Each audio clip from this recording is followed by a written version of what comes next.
À la fin des années 1990, lors de la représentation de l'opéra comique Pygmalion de Victor Massé à Auxerre, on pouvait apercevoir au milieu du décor une curieuse statuette de femme à la riche chevelure, au visage ovale et à l'attitude raide. Son propriétaire s'en débarrassa assez vite par un don au musée municipal de la ville où elle fut presque dissimulée. Ce n'est qu'en 1907 que Maxime Collignon, professeur d'archéologie alors en visite à Auxerre, porta son attention sur cette œuvre qui ne payait pas de mine. 2 ans plus tard, après un déferlement médiatique portant sur la curieuse statuette et son authenticité, la Dame d'Auxerre rejoignit les collections du Louvre. Issue d'une collection particulière, cette statuette a été privée de son contexte de découverte. Les nombreuses comparaisons, effectuées au fil des recherches, amènent à dater l'œuvre de la période orientalisante, entre 640 et 630 avant notre ère, bien que cette fourchette soit parfois fluctuante. Portons un regard sur ce corps de femme taillé dans le calcaire coquillé de Crète. Les pieds reposent sur une plinthe parallélépipédique, légèrement désaxée par rapport au corps de la statuette. 2 pieds, dont seuls les orteils sont visibles, émergent de sous la jupe fourreau, qui retombe de part et d'autre sur la plinthe. Sur cette longue jupe ont été incisés des motifs profonds, qui devaient initialement recevoir des notes colorées. Des lignes verticales rapprochées marquent la frange inférieure du vêtement.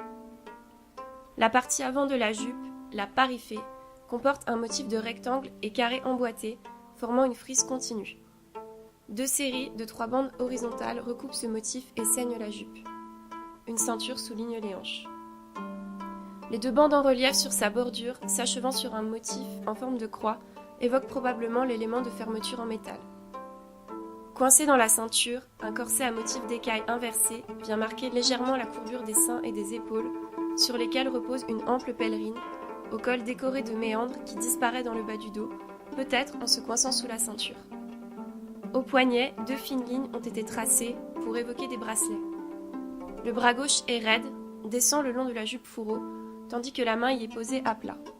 Le bras droit est replié vers la poitrine, les mains se prolongeant avec de longs doigts disproportionnés. Le visage de la statue accuse une forme ovale dont la courbure décrit quasiment un U. Malgré la moitié du visage manquant, on reconnaît le sourire archaïque, souligné par 2 lèvres collées et épaisses. Le nez en trompette est quasiment manquant. De grands yeux en amande sont encadrés par des paupières bien marquées, tandis que l'arcade sourcilière est soulignée par une profonde incision. Le visage est encadré par la perruque à étages, divisée en mèches parotides à bout perlé, retombant à la fois par groupes de 6 sur le dos et sur la poitrine, avec 2 groupes de 4 mèches. La 5e étant cachée par la masse de la chevelure et visible uniquement de profil. Les proportions et l'aspect raidi de la statue montrent encore une certaine timidité du sculpteur.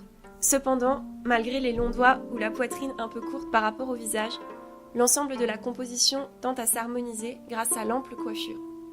La couleur d'origine avait quasiment disparu lors des premières descriptions, seules quelques traces de rouge sur la jupe ainsi que sous la chevelure ou dans les plis de la pèlerine ont été observées. Les découvertes en statuaire au cours du XXe siècle, sur l'acropole de Gortyn ou sur le temple A de Prignas en Crète, offrent néanmoins d'avantageux points de comparaison. À partir d'un moulage, les spécialistes de l'université de Cambridge ont tenté une restitution polychromique dans les années 1990. Le bleu et le rouge y sont dominants, le premier pour souligner le décor, le second pour l'aspect général des vêtements. Des rehauts de jaune ont été ajoutés sur les parties supposées en métal, comme la ceinture et les bracelets. Enfin, la coiffure à mèches perlées est peinte en brun, tandis que les bras conservent la couleur de la pierre calcaire. Néanmoins, cette hypothèse est aujourd'hui abandonnée. D'autres études plus récentes, notamment celles de Valentina Manzelli ou Vincent Brickman, tentent à réduire l'usage de la couleur. Seuls les motifs des vêtements auraient été accentués par l'usage du rouge. On a longtemps voulu faire de la Dame d'Auxerre la représentante célèbre du style dédalique. Le nom de ce dernier, créé au début du XXe siècle, renvoie au sculpteur athénien mythique et parti en Crète, Dédale. Dans le dialogue Ménon de Platon, Socrate attribue au sculpteur une virtuosité étonnante. C'est à cause des statues de Dédale. Tu n'y as pas prêté attention ? Parce que ces statues, elles aussi, s'échappent en secret et s'enfuient si on ne les attache pas. Mais une fois attachées, elles restent en place.